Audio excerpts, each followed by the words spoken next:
Thank you. Good morning. My name is Humphries. I'm with the Alberta Government in Canada. It's a pleasure to be here, and thank you very much to the Asian Development Bank for inviting me. It's my first time in the Philippines, and I'm enjoying it. It's quite different from home. I was just checking the weather for my journey back, and we're under a snowstorm warning at the moment, and it's minus 10 degrees centigrade. So it's actually quite fun to be here rather than at home today. I'm going to talk about our experience in Alberta on PPPs in the education sector. There are some strong parallels between the challenges you're facing here in the Philippines and what we have in Alberta. Next slide, please. Just in case you don't know where Alberta is, we are one of the 10 provinces in Canada. We are quite a large province. We have a landmass which is over twice the size of the Philippines, but we have very few people. We only have 1/25th of the number of people as you do here in the Philippines. And as you can see from that slide, we're not even the biggest province. So we have a lot of area and not many people. Next slide, please. However, we have a very strong economy. It's resource-driven, and oil and gas, forestry, agriculture. We are growing very rapidly in terms of population. The migration that's coming into the province are typically young families, and they are coming in expecting to have school spaces. And you can see that we are got a growth of about 18,000 or 19,000 new students in this school year alone, which is a large intake, and we have to provide them with the schools as well as all the other facilities that they expect from the government. I should note that the Government of Alberta only accounts for about 15% of the construction taking place in Alberta today, and so we are price takers. We're in a very high cost construction environment, and therefore we have to be very sensitive to the pricing and the costs that we're spending on our school facilities. So we have quite a demand for schools, starting in around from the previous slide. You can see the growth really started to take off in 2007, 2008. Right now we have over 200 active school projects ongoing, of which about 100, or actually over 100 of those are new school construction. And if you multiply that up by 25, that's about 5,000 schools, which is not a dissimilar number to what you're looking for in the high school program. On an ongoing basis for the next half a decade, we could expect that we're going to be building 20 to 25 new schools per year. So it's a significant demand for schools into the system. So what are we looking for from the Alberta government? We're looking for quality learning environments in these neighborhoods which are growing very rapidly. We need to reduce the construction period, the design construction period, from what was typically taking us 4 to 5 years to down to less than 2 years, so that we can meet the demand for the schools. We need to keep our costs under control. We want fixed price. We were seeing under the traditional delivery by sort of the government was cost overruns of 10-20%. We need to get that under control. We need to have a long-term warranty. As soon as you build things quickly, one of the risks is that your quality goes down, and so it's important for us to make sure that we get quality into the builds, and so we do that through a long-term warranty. And we also need to make sure that these schools can be maintained over the lifetime of the facility. And we want to get taxpayer savings so that we can reinvest those savings into the other social facilities that we need to support this very rapidly growing population: healthcare, social facilities, and things like that. Talked a little bit about this already. This is we use the PPP to try and drive that value for money. I've talked about how we get the fixed construction price and the schedule certainty. And what I want to do is we talk a bit about how do we do that, how do we incentive into the private sector, and we do that through the financing incentives. Next slide, please. And what I mean by that, no, actually, if you can go back, sorry. I thought the next slide was coming up with something different. So we do that by essentially we put the equity, the private sector equity, at risk. If the schools are not completed, not open on time, then they lose payments. We only pay when the schools are available. If they're not available, then they lose payment. And that also goes for the long-term contract, to the 30 years that we have over the maintenance operation period. If for any reason part of the school is not available, say the roof leaks, then there is a penalty applied to that. And if the school does not perform, if the windows don't open and close properly, if the doors don't open and close properly, if they're not repaired in a timely manner, then penalties are applied to that. On the other hand, though, the private sector knows that they're getting a long-term payment backed by the government over a 32-year period, in fact, and so that's a very attractive revenue stream for the private sector. And so there's this risk and reward balance that works in the favor of both the government and the private sector. How have we come at? What's the solution that we've used in Alberta? We've called it the Alberta Schools Alternative Procurement, or ASAP, which also, of course, means as soon as possible. And so we are trying to meet those objectives of high-quality schools delivered very quickly. And we do it through a number of different mechanisms, and I'll just go through those. So the first one that we do is we combine the schools into bundles. ASAP 1, we had 18 schools in Edmonton and Calgary, 9 in Edmonton, 9 in Calgary, and you can see from the slide there that they are sort of around the edges of the two cities.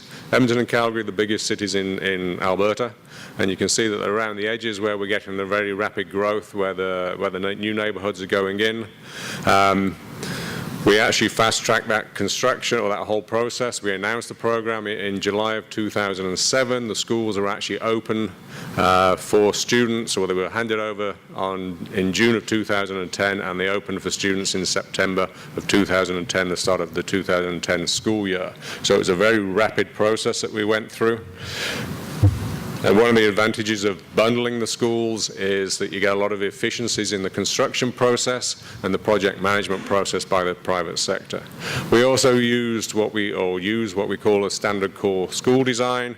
We have a number of standardized designs, 7 depending on the size of the school and the grade structure that it's looking for, whether it's kindergarten to grade 6, to grade 9, or to grade 12. And what we look for there is, you can see that in the center there is a core facility which consists of the gymnasium, the library, the administration areas, the toilets and those sorts of things. And then we have modular classrooms which come out at the wings, and those modular classrooms can be added or taken away depending on the capacity that we need in a school at any particular time. And they can also be constructed off-site at the same time as you're constructing the main building. And so it's a very flexible and efficient structure, both in terms of how you can actually build it and then how you can maintain and operate it over a 30-year period. And you can see on the bottom half of the slide there, that there's actually room for future expansion as well. There's actually 16 modular classrooms on that core school, but there's options there for probably another 8 classrooms to be added over time. This is the modular classrooms that we use. They're very high standard. They're steel framed, environmentally friendly. They are plug and play. Essentially, they have their own heating units. The plumbing is already in. The electricity is all wired in. The IT is all wired in. And you can actually see from the middle picture there that the classroom space is very similar to what you see in any normal classroom. And then on the bottom of the bottom picture, you can see how they actually just integrate into the core. This is another one of a different design, but you can see how they're totally integrated into the core of the school. When you're actually in the building, you can't tell that you've now moved from the permanent building into the modular type classroom. It's you just go down one corridor and you're just into that area. So, and then the final aspect of the ASAP program is that we use the PPP delivery. We use a design, build, finance, maintain approach. What that does, it has the advantage that it integrates the design and the builder to work together to come up with the site design. So they take our core schools, which are essentially schematic designs. They have to modify those designs to fit the site. They have to do the geotechnical investigations. They have to do the environmental, the traffic, or the landscaping, and then they also make the decisions on what actually goes in those buildings. So they choose the type of boilers, the type of roof. They may decide they want to do a roof that's going to last 20 years, or they may decide they want to do a more expensive roof, which is going to last 30 years, but it has a lower maintenance obligation. So they have the long-term maintenance obligations too, and so they integrate the construction with the maintenance to come up with the most cost-efficient way of actually doing that. We use the private financing because that keeps the skin in the game. As I said, there are incentives in there for the private sector to do their job well, and the government only pays when we receive the service that we've contractually agreed to. And as Lynn says, that's what we're doing. It's a contractual service. It's not actually the purchase of the building per se, although we do own the building. But what we actually want is that service. We want the schools to be available, we want them to perform, and we want them to be quality. So we have a single contract for 32 years, 2-year build period, and a 30-year maintenance period. The next one. And I talked a little bit about the financing incentives before, and this is how it works. So we actually get a bid in at the bid period.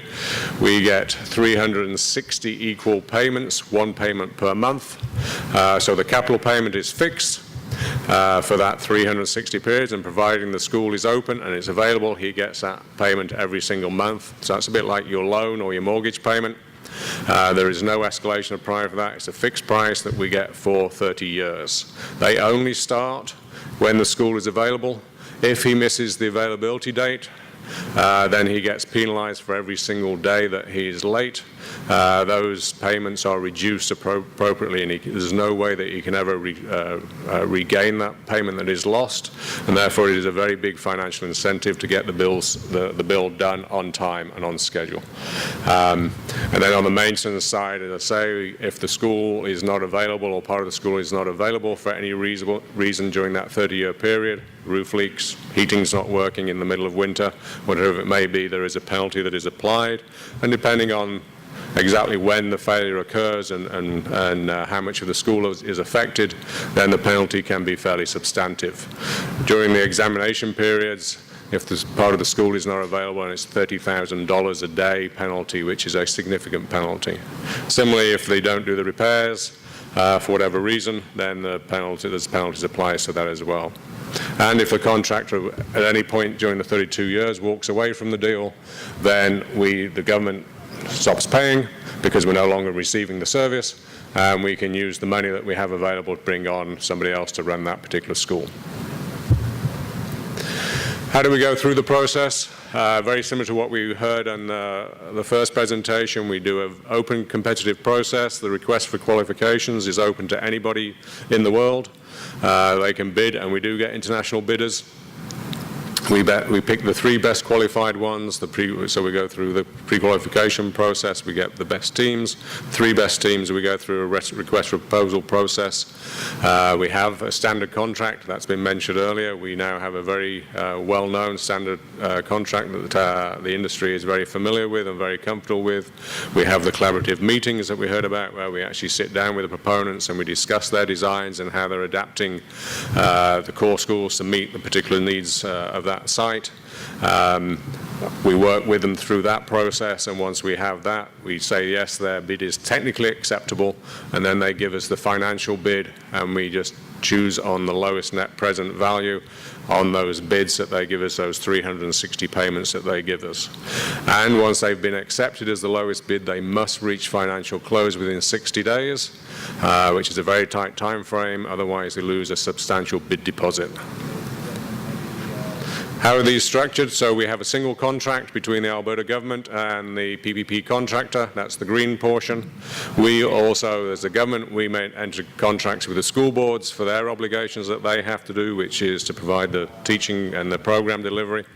And then the PPP contractor has a number of contracts that we have very little involvement with. We do have some involvement with the lender agreement, but apart from that, we keep out of it. They arrange for the design builders, they arrange for the subcontractors, the construction contractors, the design teams, they arrange for the maintenance contractors and any subcontracts that they need underneath that. So we just have a single contract, which makes the administration for us very simple. Next, please. We talked a little bit about risk transfers, so how does that work? Essentially, we take the demand risk, so the number of students who are actually going to go into that school, we accept that risk. And so if we need to bring in modulars or classrooms or take them away, that's at our cost, at our risk. We make sure the land is available and that the land is owned by the government, and so that the schools can actually be built.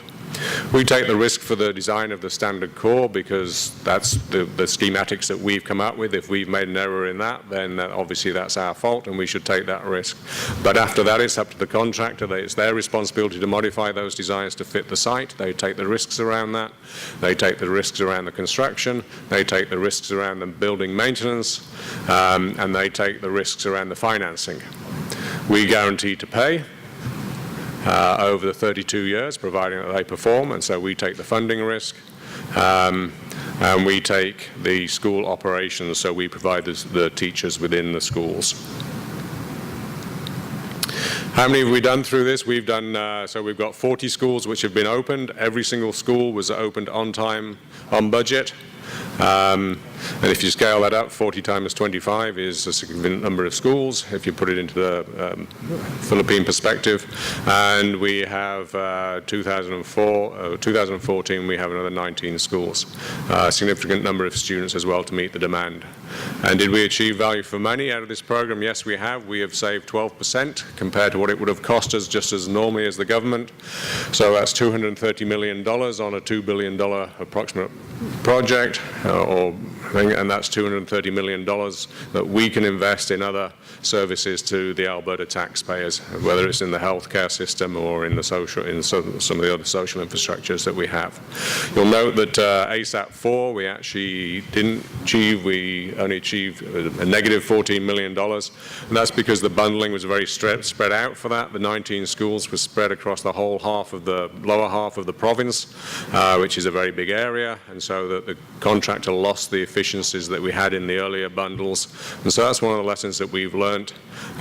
Instead of in ASAP 1, because they were just in Edmonton and Calgary, he actually only had 4 project managers for 18 schools. In ASAP 4, because there's 19 schools spread across a very large territory, he actually had to have 19 project managers, and so it becomes an inefficient way of doing it. And so one of the key lessons we've learned from that is to make sure that our geographic bundles are very quite tight, and so you can get those sort of efficiencies in the construction operations and in actually the maintenance operation too. Next, please. So what have we gained from the ASAP program? Taxpayer savings, 12% is not insignificant amount of savings. We've got new quality schools in student spaces in the neighborhoods. We've got high quality schools. The teachers and the parents are very pleased with the quality of the facilities that their kids are going to and where they're teaching within. We've had the ASAP 1 are now into their 5th school year of operation. They are good schools. They're running very well.